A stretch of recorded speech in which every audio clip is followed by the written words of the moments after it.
Good morning. Today is 10 May, the year 2007. I'm Dr. Dave Thompson, a volunteer at the Palm Springs Air Museum here in California. Part of our mission is to record and preserve the history of our country's military conflicts, especially World War II. As part of the Veterans History Project of the Library of Congress in Washington, D.C., we conduct interviews of veterans and civilians who participated in those conflicts. Today, I'm here at the museum, along with special guest Phil Dudek, artist Van Valkenburg, and Sue Dudek. And today we have the honor and the privilege of interviewing Colonel Paul Van Valkenburg. Colonel Van Valkenburg was a glider pilot with the 2nd Air Commandos in the CBI during World War II. So we're going to talk to him about that and a lot of other things. Nice to have you here, Paul. Thank you, sir. Thank you. Okay, now first of all, would you repeat and spell your full name for us, please? Paul Van Valkenburg. Van Valkenburg, V-A-N, capital V-A-L-K-E-N-B-U-R-G. Okay. And when and where were you born? Born July 12, 1915 in Fort Dodge, Iowa. Fort Dodge, Iowa. And so that makes you about 91. 91 and going strong. Hey, that's great. Fort Dodge, Iowa, where the tall corn grows. Exactly. Corn, I'm from Indiana. Yeah. And where is Fort Dodge in the state? It's on the center of the state, Okay. almost dead center. Okay. And what was the population then, and what is it now? Would you guess?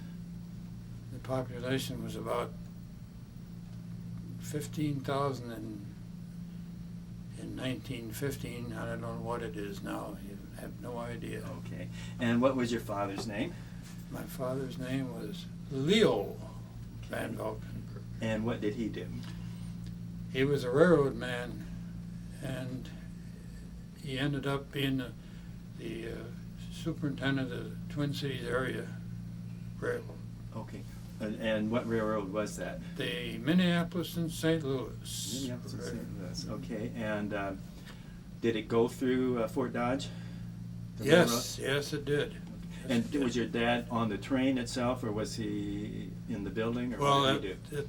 he was the yardmaster at Fort Dodge, and the yardmaster at Des Moines, and the yardmaster in the Twin Cities area. So back in those days, what did they have? Steam engines, pretty much? Pretty much, and believe it or not, I was on the railroad as a brakeman, and we had steam and diesel, both. Okay. We were one of the first railroads that used diesel engines. Uh-huh. Now the steam engine, what did they use coal to heat the? It was coal-fired, yes. Coal-fired, Coal-fired, yes. And well, we'll get into that a little bit later. Was that when you were a teenager? Were you on the railroad, or was that before you went to the service or after?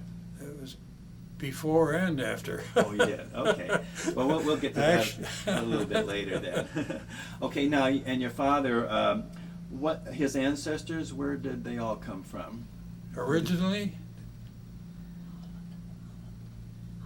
You don't need a. By the way, anybody that wants to hop in here, Okay. so go ahead. Holland. From Holland. that came from Holland, From yeah. Holland. Do we know where in Holland they might have come from? Valkenburg. Oh. Yeah. I tell you what, would you go sit over there for a moment? I told you this would happen. We'll make this a tag team match here. Okay. Oh, I got wrong glasses. Okay, so in okay, where in Holland again now? Valkenburg. Valkenburg. Okay, and It's have you still been a there? Do you know where it tourist is? center. It's how far from Amsterdam, for instance? I think it's about 100 miles. Mm-hmm. Have you been there before? No. Okay. And do you know when your ancestors first came to the United States? 1640. 1640. Wow. And where did they settle in New York? New Amsterdam? New Amsterdam. Okay. And how did your dad end up out in Iowa? I don't think I know how that happened, His really. parents moved. They moved from New Amsterdam to Albany and then to Western New York State and then to Iowa. Okay. And you were mentioning there's some famous Van Valkenburgs. Can you list a few? You want me to list them? Sure. Franklin Van Valkenburg was the commander of the Arizona, which was sunk at Pearl Harbor. Was he killed too? Oh yeah, he never, to this day I don't think they found his body. And there's quite a few Van Valkenburgs in Upper New York State to this day. And anyone in Branch 4, he had, the original Van Valkenburg had, what was it, how many? Seven sons. And we were in the 4th branch, the 4th one. Okay. So you've done some genealogy? Yes. Oh, That's Lots fun, of isn't it? Yeah. Okay. And your mother, what was her name and her maiden name? Her name was, what was her first name? Her name was Roseva. Rose Eva Hone, H-O-H-N. Okay. And what did her father do? He was killed as a railroad switchman in the railroad yards. Oh, gotcha. Okay. So, Yeah. And so, and her ancestors, where did they all come from? Oh. Germany. Oh, Mhm. okay. And do you know where in Germany or where they came to? Pomerania, Pomerania. Okay. near Stettin, And when did they get to the United States? 1866. 1866. Mhm. Okay. And how did they end up in Iowa? Do we know? That's a good question. Well, Actually, they oh, didn't. They met in Minneapolis. Oh, okay. He was going to school and so forth at the University of Minnesota, and I think she was working in a little ice cream shop, and they met. Oh, I see. Okay. And did you have any brothers and sisters? Yes, I had 2 brothers and a sister. The oldest sister is dead, and so is the first brother. And I have a younger brother who retired from the Army as a lieutenant colonel. Oh. And what were their names? Or are their names? The girl's name was Gretchen. She was a Marine. Dad, And she was a elaborate. Marine, incidentally. Very good. Officer in the Marines. Really? Uh-huh. During World War II? During World War II, and my other brother's name was Robert, and he was an officer in the Navy. And my younger brother, who is still living, was retired as a lieutenant colonel in the Army. Oh, okay. And where did your what's your younger brother's name? James. And the other brother is? Robert. Okay. And James, where does he live? Columbia. Columbia, South Carolina. Okay. So you grew up kind of during the Depression. What was that like for you and your family? Well, fortunately, my dad was working for the railroad, and he managed to keep his head out of water by doing that. So we didn't really been affected too much by the Depression. Do you remember the house that you lived in? Houses? Houses. Okay. Well, let's put it this way. We built a house on one of the streets in a little suburb of Bryn Mawr, it was called, in Minneapolis. And it was 1939. 1939, yeah. Okay, but well, when did you leave Fort Dodge then? Well, my sister, the one we were talking about, was born in Des Moines. And then we left there and went to Minneapolis St. Paul. and St. Paul area. And that's about, I'd say, what, 1920. Okay, and you were born in. I was born in Fort Dodge before we went to Des Moines. But And then you were my quite sis- young when you. Oh, went to- yeah, oh, yeah. So you don't remember much about Fort Dodge. Now, how long did you live in Des Moines? Very short time.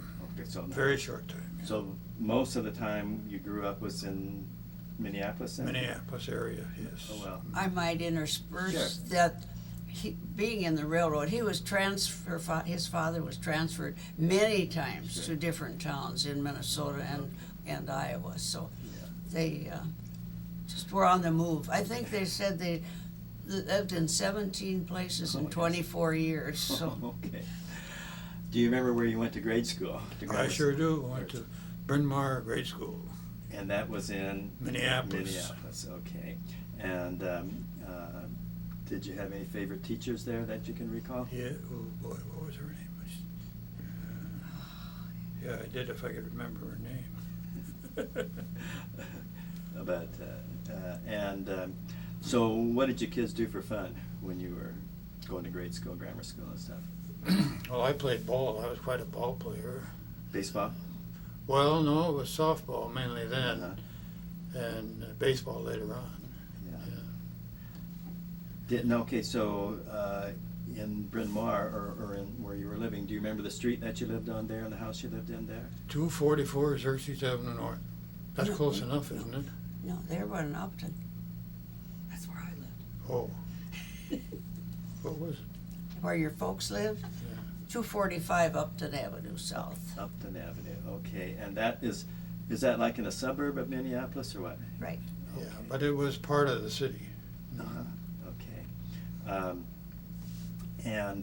Was your family very religious? Did you go to church a lot when you were growing up? Yes, quite a bit, yes. Mhm. Okay. And what church did you go to?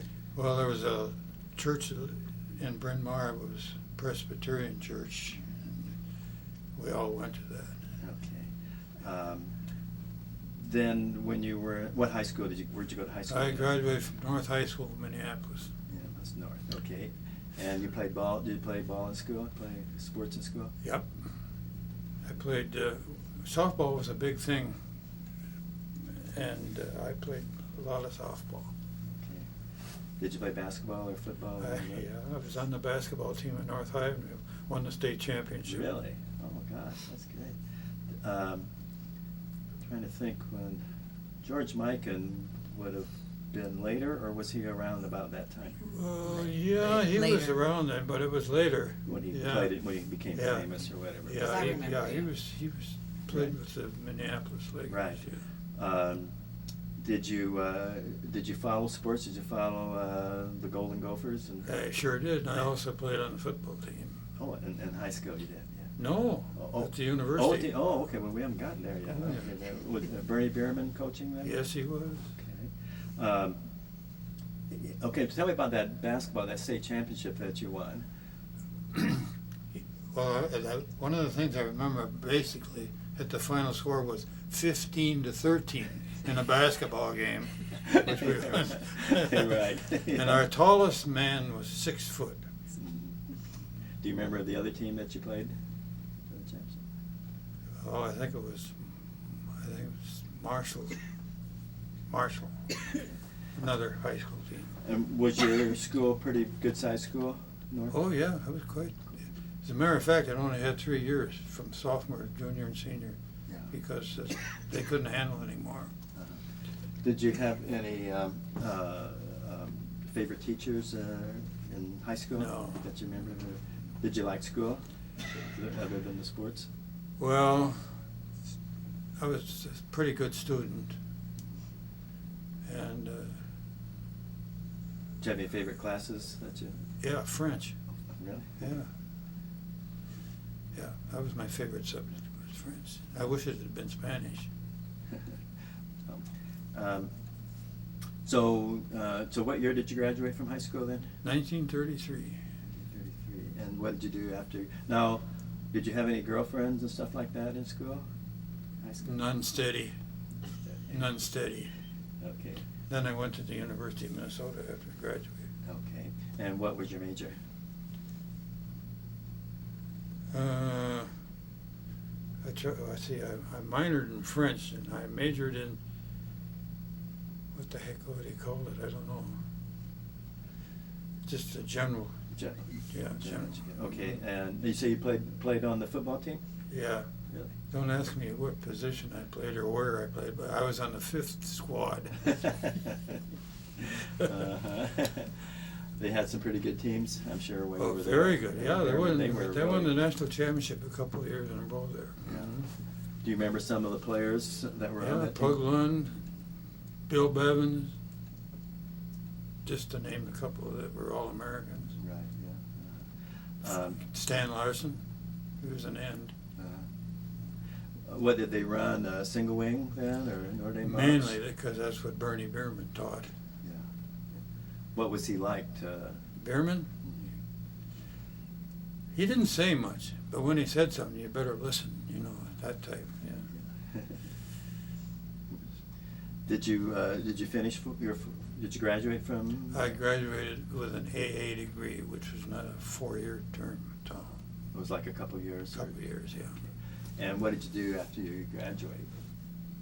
Did you have any girlfriends or stuff while you were in college? I guess I did. Were you in a fraternity? No, I was not in a fraternity. So what did you do after you graduated from Minnesota then? I went to work for his window company, I guess it was, what did I do? Railroad. Oh, I went back on the railroad, that's right. Mhm. Okay, now, when did you first start working on the railroad? It had to be about 1934 or 5, right after it.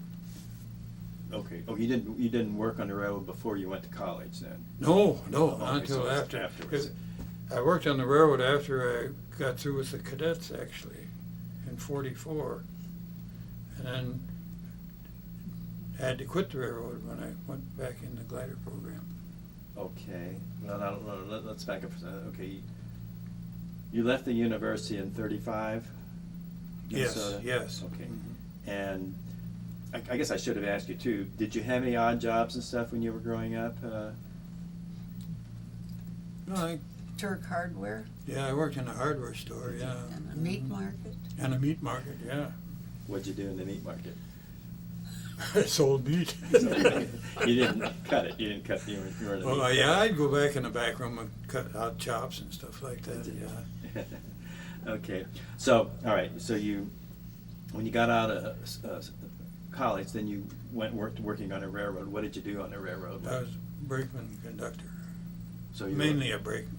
Uh-huh. Did you like that? Oh, yeah, I liked it very well. So where did you travel to? From Minneapolis to Des Moines, and also then from Minneapolis west out as far as Watertown, South Dakota. Uh-huh. Dependent, they got called for whatever they had. Yeah. Okay. So how long did you work on a railroad then?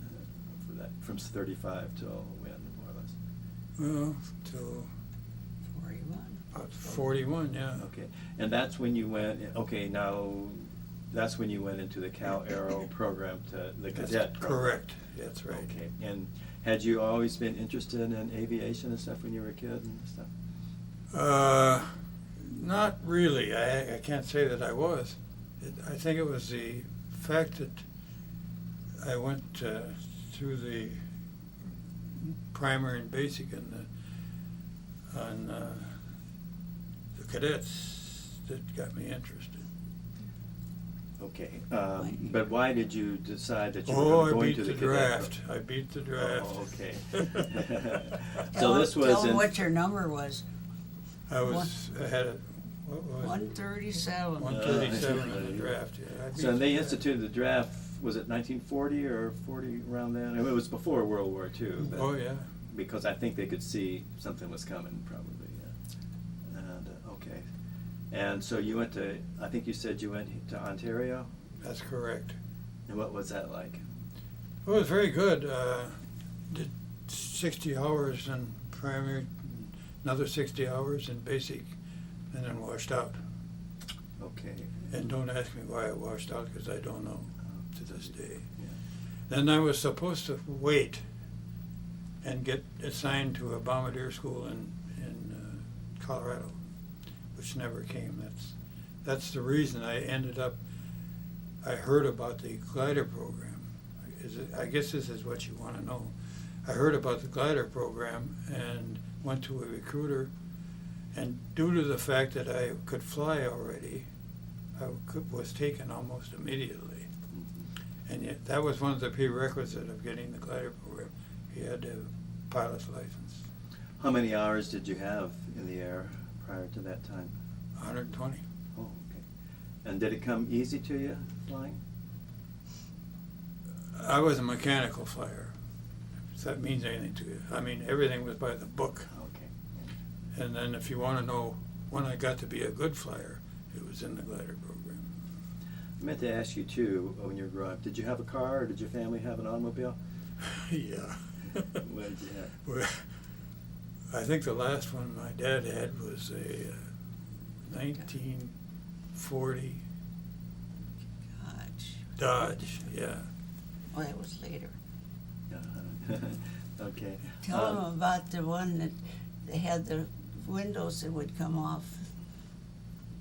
Oh, When you were it little. had a California top on it, you know, everything could come off. Yeah. Yeah. Okay, so when you're in the, now by this time, are you married or have you? We got married in February of 42. And, February 42, okay, and when did you all meet? About 1939. That was interesting. I had a date, and he called and said, "Do you have a girl that can go with my friend?" And it turned out it was Paul, so we ended up together after. And what was your maiden name? Artist Lundmark, Scandinavia, Swedish. Swedish. Okay, well, tell us a little bit about your ancestors and stuff that you know. My ancestors, we still are tracing them back in Sweden, but they came over to Wisconsin about 1883, settled in a homestead there, and so forth. Yeah, were a lot of Swedish people in that area? Oh yes, very much so. Some of them came over together Uh-huh. at that time. And what did your father do? My father, well, basically he was a highway builder, road builder, and even in the wintertime they'd do work on putting rocks on the roads and so forth. Then later became a contractor for building the groundwork before they would pave it with the blacktop. He didn't do any the blacktop work. All over Wisconsin. And so, you got married in 42, did you say? Okay. And might as well go on to, how many children did you have? We have 3. Susan is our oldest, and 6 years later we had Carol, and 6 years later we had Jay, Jay Paul. Okay. And do you have any grandchildren? Yes, Sue has a daughter, Paige, and Carol has 4 boys, Mike, Eric, Luke, and Josh. And Eric is a Marine reservist right now. And then Jay has 1 daughter, Dawn. Any great-grandchildren? And there's Grandma is Sue, and we're great-great-grandma and grandpa. So we just have the 1. Okay, well, that's nice. Okay, you got married after the war had begun, you know, and I'm sure that you knew that he might be going into harm's way. I always ask people, was that because you hear some people say, gosh, I don't know if I should get married, I might not come back, or did this go through your mind and every stuff when you were thinking about that? You want to answer that? You know, I don't think I really got concerned about that. I don't think so. We'd been engaged since early spring of 41, but we were waiting for him to be called back, and then decided, well, we might as well get married before he leaves. So that's what happened. Now, yeah, I think you were mentioning, was there a period that you went back working on the railroad after you'd gone into the cadets? Yes. Before you got called? Yes. Okay. Mhm. So were you still in the Army Air Corps even when you were working on the railroad? I was in the Army Air Corps, and I was put on wait. Like an inactive? Yeah. Something like that? Oh. Because I was supposed to, like I said, I was supposed to go to bombardier school, and it never happened. Never happened. And then did you volunteer for the glider program? I certainly did. It was completely volunteer for everybody. Right. Did you know much about it before you went? Prior to talking to the recruiters, I didn't know much about it, except I heard about the program and I went to see about it, and I enlisted in it. Okay. And where did you go for your first glider training? Glider training? You had to take light glider first, didn't you? I mean, light plane, No. Where was it though? Pittsburgh. No. Pitts- Yeah, Pittsburgh, Kansas. Kansas. Yeah. Oh, okay. And what was that like? What did you do there? Dead stick. Does that mean anything to you? Dead stick? No engine. Well, we had we climbed to a certain altitude, whichever we were working at that day. Turn the engine off, install the prop, and then come down. That's dead stick. Mhm. And we did that time after time after time. And so, and then when did you actually get into gliders, the gliders themselves? I think it wasn't until we went to Lubbock, Texas, I guess. Right. Mm-hmm. I think they have a museum in Lubbock. Yes, they I have do. a Mhm. real good friend from there and was telling me about it. Yeah. Mm-hmm. And we did a lot of training in Lubbock, and we were there for quite some time. Yeah. And you were living? I was with him by that time. Oh, you were? Yes. Oh, okay. I joined him when he happened to be in Little Rock, Arkansas at one point. Oh, And okay. I had been working at the Federal Reserve Bank in Minneapolis, so then I joined him Okay. in '43. Yeah. And were there many accidents in that training program? Very few, really, very few, considering the hazardous training there was. Yeah. So I'll tell you what, let's go and talk about the gliders over here a little bit and the C-47s. Now these gliders, this picture here, they're painted up for Normandy at D-Day because they had those stripes on them. But I would assume it's similar to what you had, where the C-47 would come along and hook onto the glider and pull it up. Is that correct? Is that what you experienced? Well, we were taken off from England. I wasn't in the No, I know that, GTO. but I mean, was the Yeah. same procedure in your Every- training yes. as well as over Procedures in were always the same. If you were having the glider pulled on the ground, it was hooked up to the C-47 and then pulled up. Mhm. If you were out in the, well, I don't know whether you want to get to this Yeah, or go ahead. not. No, go ahead. If you were out at where you had gone in on a mission, we'd set up the pickup thing, which is like two poles and a rope around, Right. and then hooked to the hook on the aeroplane. As it went by, it would grab that and take us right off the ground. That was called snatch. Right. And did that? Go ahead. And I was the first one in our group that was qualified for the snatch program, and then I trained the rest of them. Oh, yeah. And was that quite a shock to your system when it? The first time you did it. After that, it was nothing. You had to worry more about the rope breaking and coming right through the nose of the glider, which happened to me one time when I was training one of the boys. Fortunately, it went between us instead of right. Now, did you have plexiglass? Plexiglass, And it yeah. broke that or went right through? Right that? through it. Wow. Yeah, it's a metal contained thing. He still has a piece of the tow rope, that Oh, yeah? metal Yeah, circle. it's, yeah, and nylon. Part of the rope. Uh-huh. So, when did you go overseas then? October of '44, And you were attached to, 2nd Air Commando Group. and we had talked a little bit earlier, there had been a 1st Air Commando group, I think, Right. probably a year earlier with Cochran and Vinegar Wingate, Joe those- Stillwell. And, Yeah, and Jackie Coogan. I think. Jackie Coogan, that's Those correct. guys, yeah. Okay, so where did you? And that was part of the 2nd Air Commandos. Were part of the. What group was that? 317. I was in the 317 Troop Carrier Squadron of the 2nd Air Commando Group. Yeah, okay. And so where did you, and what did you do after when he left? Well, it turned out that we were expecting our first child. Oh. And turned out she was born on November of 44, just as he was about to land in India. Oh.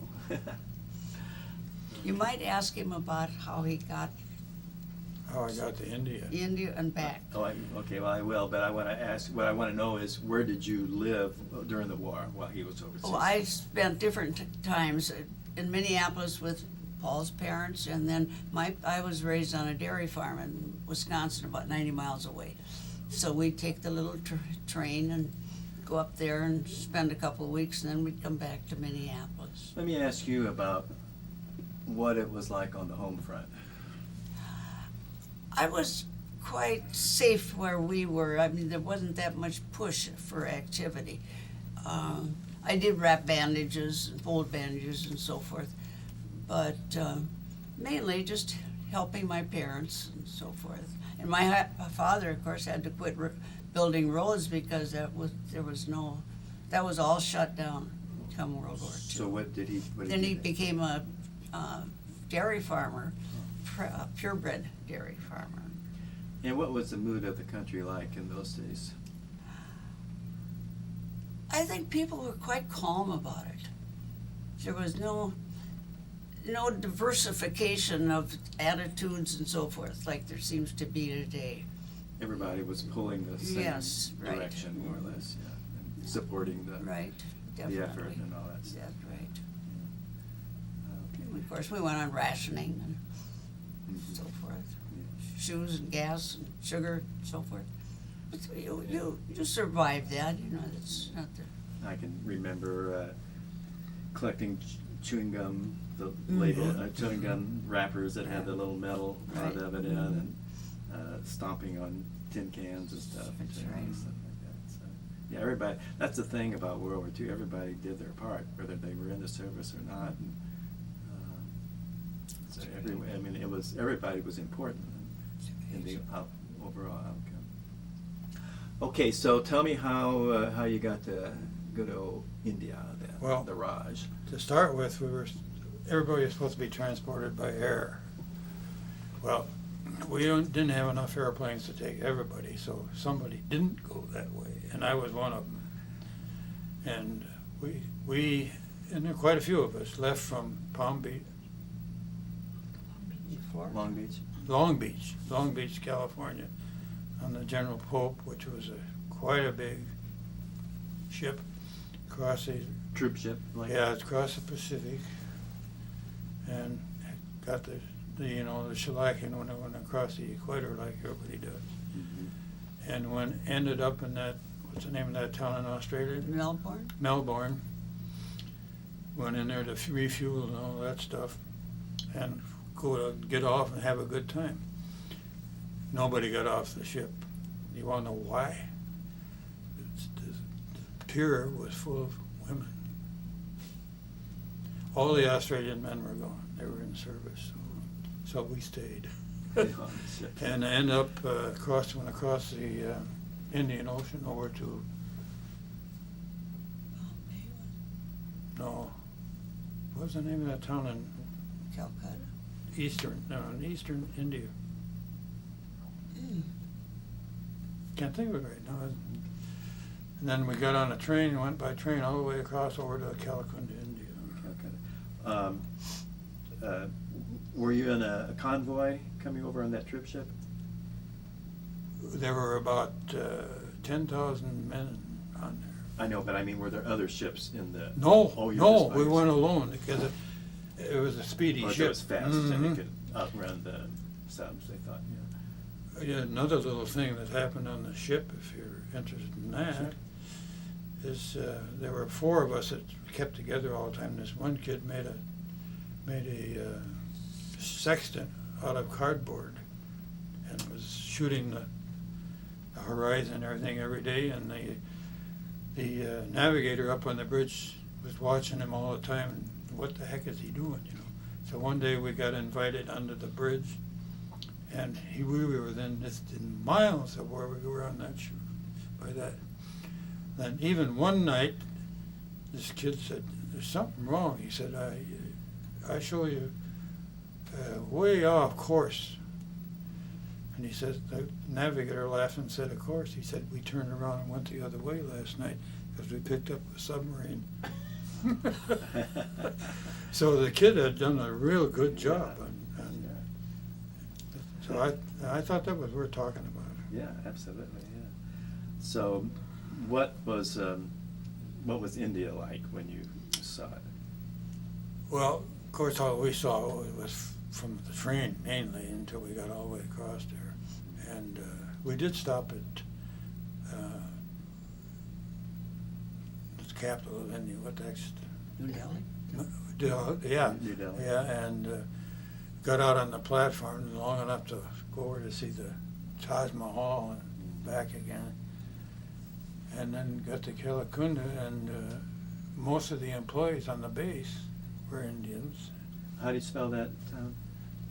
Calcutta, did you? Spell it Oh, for we me. talked about that earlier. Yeah. Okay. Yeah, that's all right. Well, we've got it. As far as the people were concerned, they were very nice. Quite a few of them spoke English, you know, the British were. And we had an officers club, and we had an enlisted men's club, and we had airplanes that we flew, L-5s for instance, and we went down to a town called Jamshedpur, which had the largest steelworks in the world at that time. But they had an ice cream storm there, and we'd pick up big chunks of ice and put it in the back end of and bring it back to the clubs. Just kind of off the cuff, you know. Yeah. I don't know what else is as special there. Okay. How were you there the whole time, or how long? That was the home base. The home And base, we'd yeah. be there and back and forth all the time. Every time we went on a mission, of course, it was someplace else. We may even come down someplace else and stay. Okay, and so on the base, what kind of aircraft did you have on that base? We had the C-47s, L-5s, and gliders. Right. And so, tell me about your first mission then. The first one was down in the northwestern part of Burma, and it was behind Japanese lines, and we took Gurkha soldiers in with this, and we took a lot of gliders, and we took the Gurkha soldiers in, and they formed a perimeter to protect us. Okay, tell me about the Gurkha soldiers. Where do they come from? They come from the low mountains, and they were big men, and much bigger than the Indians were, and wonderful soldiers. Boy, they were good. Yeah, we mentioned before, I think they have the reputation of being the best fighters in the world. Yeah. And did they speak English, these Gurkhas? Broken English, yeah. They spoke broken. We could understand each other, you know, like you get to learn to do. Okay, so on that first mission, were you piloting a glider? Piloting a glider, yeah. And was that a snatch, or was that, did they take off? No, we took off from the ground at our base. Right. And we cut off from the C-47s and landed on this strip, which had been cut across in many places by the Japanese, you know, try to wreck the gliders. Right. But we were able to hop over most of them. Most of them. I'm not kidding. I've had glider pilots, they say that every landing is a crash landing. There's no such thing as a... That's relatively true, yeah, especially over in the European theater. We had better facilities to land in than they did over there. Yeah. So, And, now did you take any casualties? Any of them get busted up? And we lost a few gliders because they did crash land, but relatively few. And were you taking mostly personnel, or were you taking No, other stuff too? We were taking engineering equipment, engineers to make the strip, Chiefs. Jeeps and graders and stuff like that we took in. We had a lot of gliders going in each one of these missions. Did you go into mission at all? Well, that's later on. Later. Okay, we'll get to that later. Okay. Well, you said the first mission, yeah. Yeah, that's right. Yeah. Okay, so first that was not the Yeah. mission. And these engineers would fix the strip so it could be used for a C-47 to come in. Then we could get pulled out. We didn't have to be snatched. See? And so you would, how long would you like be there at the base before you went back to the? About a week. And you mentioned the Japanese though were They're all around us. They didn't like you being there, I'm sure. No, that's for sure. And the Zeros came in every time we went in and strafed us pretty bad, almost every day. Yeah. And we did lose a few men from the strafing, mostly the Gurkhas. Yeah, and The Japs knew the Gurkhas were there, I'm sure. Yeah. And did they try and overrun the base at all? No, they didn't. That's just about what we got, was just continued strafing. Yeah. And what kind of defense would you guys put up? Would they put up? I mean, you have Perimeter. anti-aircraft. I mean, did they have anti-aircraft? No, guns they or just anything? had weapons, hand weapons, and that's all we had. Every one of the pilots had to fight on the ground if it was necessary. We were commandos. And I took in a rifle, a .45, and a Gurkha knife with me. Your rifle, was that an M1? It was a carbine? It was a carbine. Carbine. And had you had a lot of training with firing the weapons and stuff? Oh yeah, I was an expert in all the weapons, and you had to be, and you had to train until you were. And what was your rank then? I was just second lieutenant. And most of the so the pilots were all officers, like second All lieutenant? either flight officers mainly. Flight officers. Mainly. When you graduated from pilot or from flight school, you became flight officers. Even I was a flight officer, and I got my commission later on because I was a good boy. No, I was the assistant. What would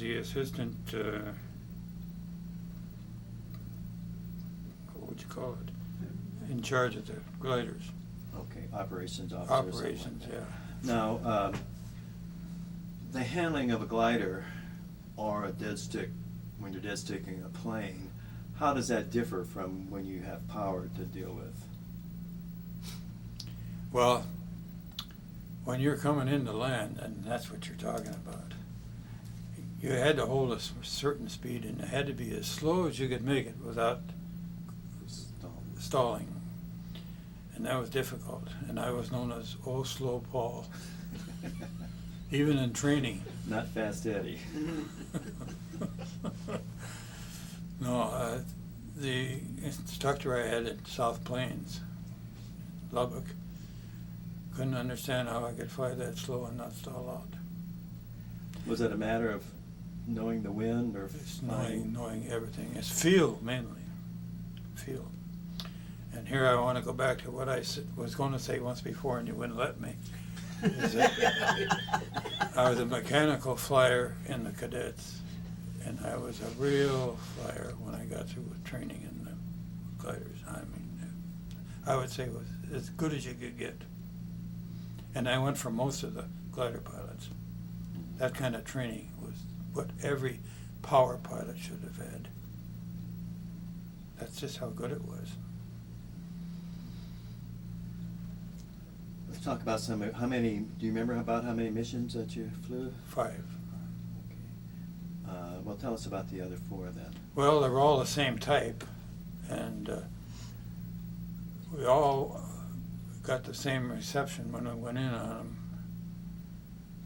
them. We never had to snatch a glider out. Those that were wrecked, we left, and when they got the strips done, the C-47s could land and pick us up. They'd pull us out. You know, the gliders that were so good. The rest of them were left. That's it. And I'd say we probably lost out of 20, we'd probably lose 5 or 6 each time. And we didn't have any deaths in the glider squadron. The pilots, when they first got over there, before I got there, on the very first mission, they lost 3 C-47s and all the crew. Never found them up in the passes. But the trouble was that they couldn't climb as high as the mountains were in the C-47s. They had to go through all the passes. That's how Wingate got killed. Yeah, bad news. Mm-hmm. Each of those missions, was it to a different strip, or were they? Mostly down the Irrawaddy River. We're following down, and the British were following us on the roads with a battalion of men and all the vehicles they needed and all that stuff. They would follow us down, and with the Gurkha soldiers and everybody, and they had soldiers with them. Kept the Japanese were still all around, even to the last days there. The Japanese, and I guess a lot of them are still there. But did your 5 missions, were they all to different bases? All to different bases each down the Irrawaddy down the Irrawaddy River. Yeah. What was the weather like there? We had one storm when we were still at the base that took down most of the roofs on the bashes and caved in on a bunch of servicemen, killed them all in there. And another 2 guys and myself got out of the bash and got behind a barrel of water and got hit with big hailstones. Our backs looked like flesh wounds. Really? It was nasty, really bad. And that was the only storm I ever saw in India. And along the Irrawaddy, was it pretty humid and stuff when you were Very humid, yeah, very humid. And we were. they have the monsoons over there, you know, just like we do here. Right. Was it the monsoon season when you were there? Was it the monsoon season when you were there? Yeah, it was. Part of the time it was, yeah. Mm-hmm. Yeah. Now we were going to talk about Missionah when you went into there. Well, we went into Missionah, but it was already captured by the Kitchens, Yeah. who were wonderful people. And could they go through the jungles? They were kind of small, weren't they? Yeah, they In were just stature. small people, and they were jungle smart. And I took 20 men to Missionah. It was after Missionah had been secured, and to put gliders together up there. And that's what we were doing there until I got sick. I got kidney stones. So they called in a plane that was coming back from China, and they come in and picked me up. I was the only one on the airplane besides the crew. And while I was on the airplane, I passed the stones, so I could have stayed. Anyway, I went back to the hospital anyway, and I got excused when I was off flying status for a whole month. And then when I got back on, I went on a couple more missions, you know. Yeah. The missions were almost identical each time. Anybody get malaria or stuff like that? Dengue fever. Lots of the guys got dengue fever. And you were riding back and forth, riding home and stuff? I got amoebic liver abscesses. Got what? Amoebic liver abscess from the amoebas. And when I got back to the States, I was a whole year in hospitals and what have you. That's the attacks of liver, is that what you said? attacks the liver, yeah. I've never heard of that. And there was an old major medic doctor that knew exactly what was wrong with me. But up until that time, and this was quite a while after I got back, he fed me a drug called Emmentine. And she was able to find it. The doctors never heard of it in the States. And it did the trick. It seals up the amoebas and the seals. And I didn't get out of service out of active duty until December of 46. I went in the reserve then. When you were overseas, did you guys write back and forth to each other a lot? Yes. In a word. He did a better job than I did. You were having too much fun with those Well, cows. I had a baby and. Yeah, okay. So how did you get back to the States then? By ship. Left from Calcutta, across the Indian Ocean, Red Sea, Suez, Mediterranean to New York. And what is the greatest thing in the world to see? Statue of Liberty. Absolutely, without a question of doubt. What was your So I went around the world in the ship. You what? I'm sorry, what? I went around the world in the ship. Yeah, you sure did. And what was that feeling like when you saw the Statue of Liberty? Well, everybody went to one side of the ship, and we thought we were going to capsize it.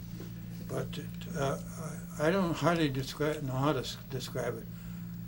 It really brought you back to reality to see that statue and to realize that's what you were fighting for. And so, were you in the hospital pretty much all that time? Pretty up much, until, and where was that? Not going back, I was. No. I mean, after you got back. After I got back, we went to Fort Dix, and then I was there for a while, and then I was put on a train. It was to go to, what's the name of that place? Wisconsin. Wisconsin? Camp Douglas. It was one of the camps in Wisconsin, and I was train commander, of course, and With another kidney stone. I got another kidney stone, and they put me in the hospital, and I went to my home base, which was Minneapolis, and went to the VA, the Veterans Administration there, and they didn't know what was wrong. Then I went to Schick General Hospital in Clinton, Iowa. Then I went to the hospital in Missouri. Can't remember. Anyway, I got cured there. Yeah. And put back on active duty, if you can believe it, from there, and I shouldn't have. And I went all the way to Langley Field, Virginia. And they didn't want me. I was there a month. They sent me back to, where'd they send me to? Someplace in northern Illinois there. Oh. Some base, and I can't think of the name of it now. Sheridan? Yeah, Sheridan, Fort Sheridan, yeah. And went to inactive duty from there. And so then, what did you do when you got out of the service then? Went back to school. Well, I went back to school. I went to, I went to accounting school. In Minneapolis? In Minneapolis, yeah. Became an accountant. Oh, okay. Went to work for a window company. That's right. And what was the name of the window company? DAVE Incorporated. And was promoted to a purchasing agent there. Now, okay, as a purchasing agent, you buy the raw. What do you do? All the raw materials, yeah, for windows and so forth, yeah. And they made all kinds of windows, or what? Mainly for homes. Mainly. The frames and Frames and everything, yeah. I worked with them for quite a few years. Before that, you worked for the furnace company Yeah, you Oh, were yeah, that's right, I was. for many years. Waterman I Waterbury was with a furnace company before I went with them. What kind of company? Furnace company. Furnace company. Waterman Waterbury company was Oh, building furnaces or? Yeah, yeah, yeah. Oh. Mhm.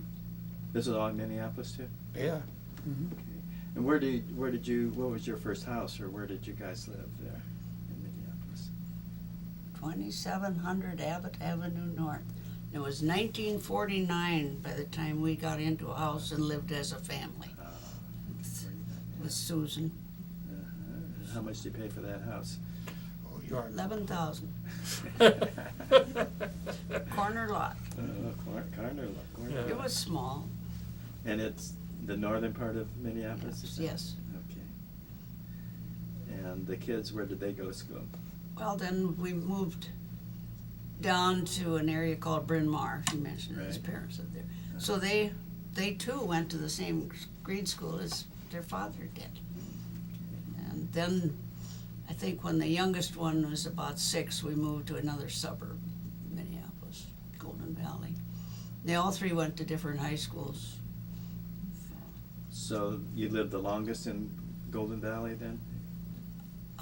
About 10 years, and then we moved to Glenwood, Minnesota for another 10 before he retired.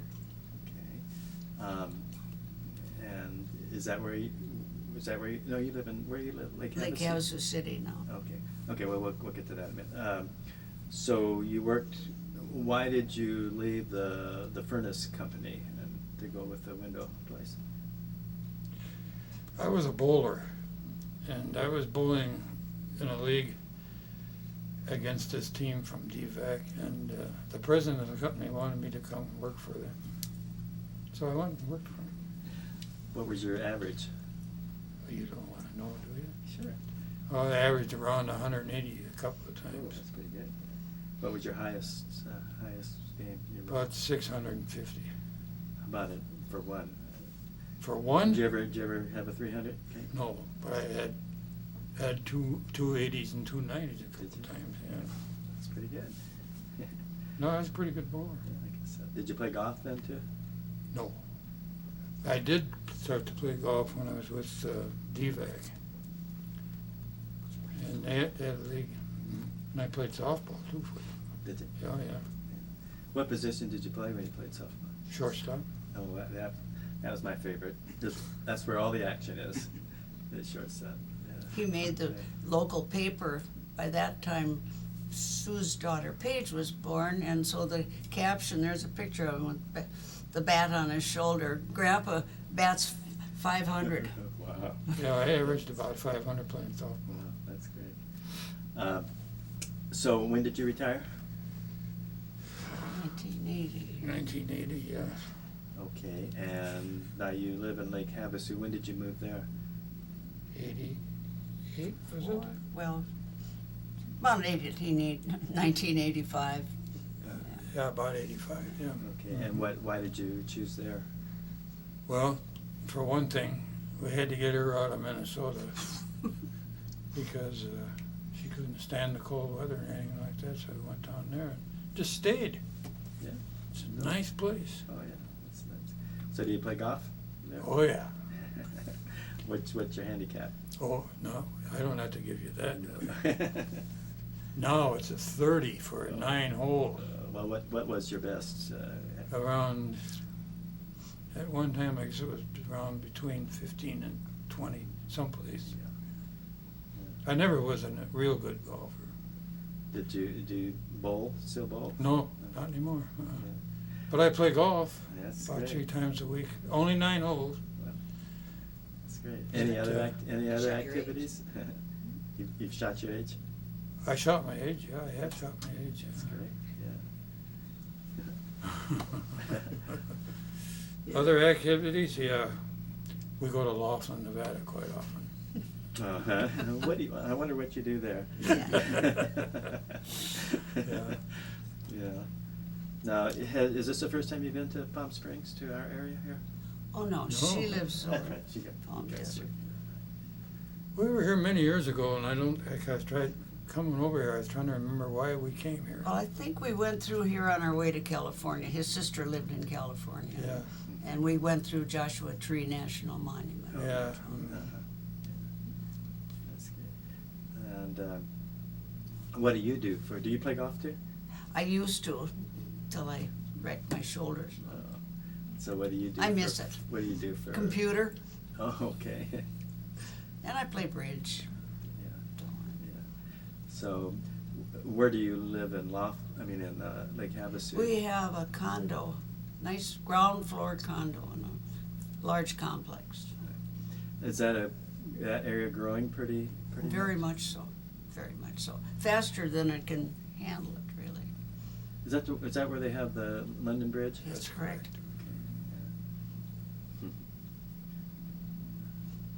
Well, I think I'm just about out of tape here. I think maybe we can kind of wrap it up. Anything that we want to add before we do? There was one thought when he was telling you asked about how he got to India, but the fact was he was in South Carolina and then went to Florida, and then he took a train all the way from Florida to California before he got on board that ship. What was that train ride like? Oh, you know, there's a difference between being an officer and an enlisted man. And I had my own bunk on the train. And, I don't like to say that because enlisted men don't like to hear it. You know, it was a good trip. It really was, yeah. And then when we got there, we had to wait about a week before we got on the ship. You guys have anything to add, or? She might. Not really, no. Yeah. Well, I'll tell you what. Why don't you exchange places with your mom for a while? Oh, okay. Okay. Like I should tell you, she stayed with my folks on the dairy farm so much I would go, because I would even go visit him in the hospital. Oh, And she yeah. got so she didn't How want you to doing? come You live want a with glass us of at water or all. No, I'm fine. Are you okay? No, I think that's my water there. It is here. I'll give you a little drink. Thank you. Sure. Thanks, Dave. All right. Yeah. Okay, Sue. Now you were born. When were you born? November 26, 1944.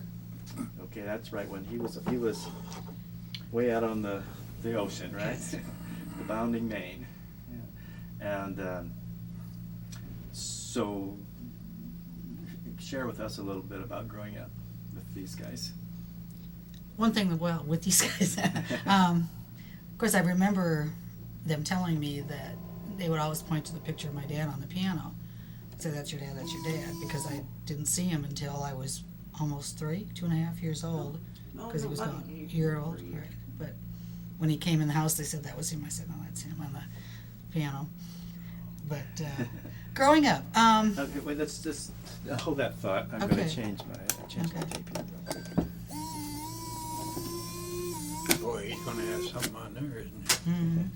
Oh yeah, I hope this is going good for you. it is. Dave. Oh, it's Remember going on the train and Perfect, you yeah. sat with the conductor. Mhm. Mhm.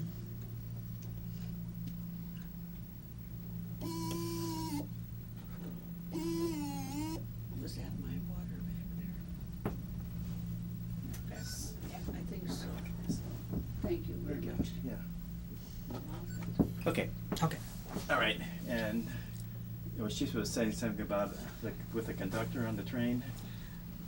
Yeah, I spent a lot of time going back and forth between the grandparents' house, between Wisconsin and Minneapolis, and even after Dad came home, and we had lived in the house, and I got to be such a regular on the little train going up to Wisconsin that I would sit with the conductor in the train, and then I started taking the train by myself when I was relatively young, you know. They would always tell me to make sure to stand up and walk to the door when I got to Dresser Junction, which is close to the end of the line. And where did you go to grade school then? I went to the same grade school as my dad did. I went to Bryn Mawr Elementary School because when Dad came back, we moved back to the same community where he had lived with Right. where my grandparents lived, and so we lived there most of the time that I grew up. Because I went to junior high and then high school. I went to a different high school, but that was because the boundaries had changed more than anything. But yeah, I grew up in the same neighborhood that he had spent his later years of growing up with my grandparents 4 blocks away, which was wonderful. And then where did you go to high school? I went to West High School in Minneapolis, graduated in 1962. And what did you do after high school? I graduated from college. I went to McAllister College in St. Paul for a year, and then transferred to the University of Minnesota, where I graduated from. What year did you graduate? 67. 67. Was Paul Gill? Yes, he was the quarterback athletic there? director, and Oh, in was fact, I that- actually knew him quite well. In a little bit later on, when I got into the business world, I did a lot of promotions with Paul Gill. Did you really? Yes. Boy, you talk like you come from that area. Well, I'm just a football fan. Fan, so yeah. I remember him when he Mhm. played at Minnesota. Minnesota, sure. Yeah, I'm from the Midwest. So Yeah. I know those, yeah. And what was your major? My major was sociology, And psychology. what did you do after you got out of college then? My first job was, I got married, I had a child, and I started a new job and graduated all in about the same year. That was a busy year in 1966, because that was the last year. And then I went to work for the Pillsbury Company in Minneapolis. Was my first job in marketing, and I stayed in a marketing career the whole rest of my career. I never really went back and used my graduate work. And again, I got married and lived in Bryn Mawr the first couple of years that I was married. And you got 4 kids, did you say? No, I just have one. you I just have the one daughter. Okay, Mhm. and her name is? Paige. Paige. And what does she do? She is a director of sales for Sega of America, which is a video game. Oh, Sega, yeah. Sega of America, Mhm. which is a video game manufacturer, and she lives in Hudson, Wisconsin, and she calls on Target and Best Buy. I see. Yeah. Okay. And she has a. Daughter, yes, and she's the mother of my only grandchild and their only great grandchild, Remy Sophia. She was just 2 years old. Oh, okay.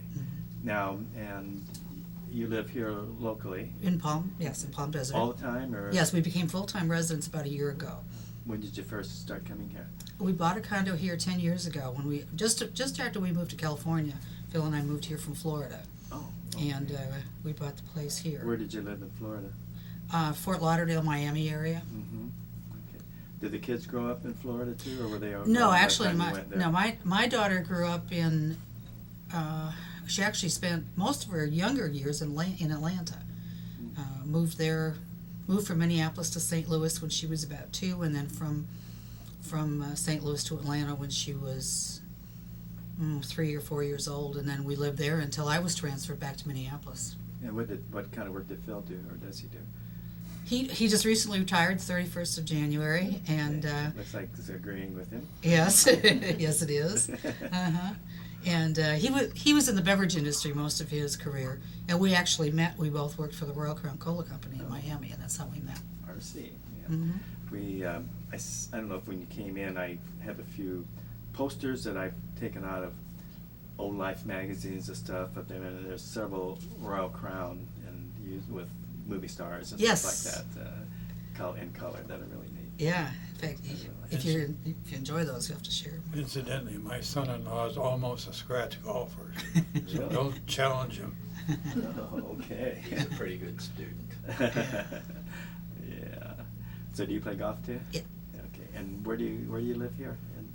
Monterey Country Club. Oh, okay. Mhm. We had a condo there right when it first. Oh, you did? Yeah. Okay. So that's a nice area. My first golf lessons I had from a guy named Mike Clifford. He's over at the lakes now. Mhm. So I know that area real well. Yeah. What's your handicap? Oh, about 10. So, 10? 10. About 10? That's a pretty good handicap. That's Yeah. pretty neat. Thank you. I play a lot of tennis too, though. We live in Mission Hills, so Oh. that's Oh, yeah. kind of neat. So why did you decide to come here to the desert, to Palm Springs? We came out here to look at a place that his in-laws had for sale, Oh. and they had been living in Monterey, and we came out here to look at their place, and then we really liked the area, and we didn't buy their place, we just bought another one. Mhm. Well, nice to So have we you. were weekenders here for almost 10 years until we moved here permanently a year ago. Well, good. Well, sure nice to have you here. Okay. Yeah, I think maybe anything else we want to share? Gosh, you did a good job. Well, thank you.